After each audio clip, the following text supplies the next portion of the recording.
ত্রিপুরা প্রাকৃতিক গ্যাস মজদুর সংঘের উদ্যোগে রক্তদান শিবির হয় শুক্রবার। রাজধানীর ভগৎ সিং যুব আবাসে শিবিরে উপস্থিত ছিলেন মন্ত্রী টেঙ্কু রায়, ভারতীয় মজদুর সংঘের সভাপতি দেবশ্রী কলই, সম্পাদক তপন কুমার দে প্রমুখ। এদিন প্রত্যেকে রক্তদান শিবির ঘুরে দেখে রক্তদাতাদের উৎসাহ প্রদান করেন।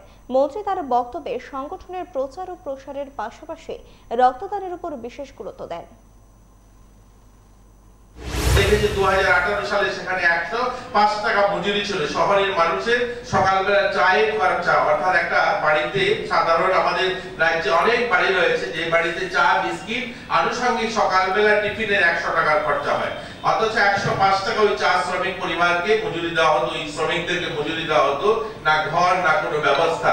ঔষধের নামে শুধুমাত্র একটা প্যারাসিটামল, দুটো প্যারাসিটামল, মেট্রোডেজাইল ট্যাবলেট এগুলো দেওয়া হতো। রেশনের নামে যেখানে 2 কিলো চাল, 1 কিলো আটা, ওই অল্প কিছু সামগ্রী দেওয়া হতো, বাস তারা সেইভাবে শোষিত ছিল।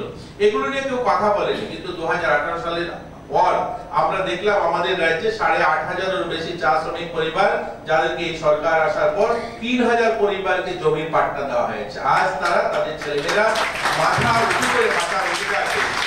এখন বিষয় হলো, যেহেতু তাদেরকে জমি ছিল না, তাদের বাড়ি ছিল না, তাদের ছেলেমেয়েরা লেখাপড়া করতে হবে। এখানে যারা বসে আছেন বলতে পারবেন একজন চা শ্রমিক আছে আপনার সঙ্গে?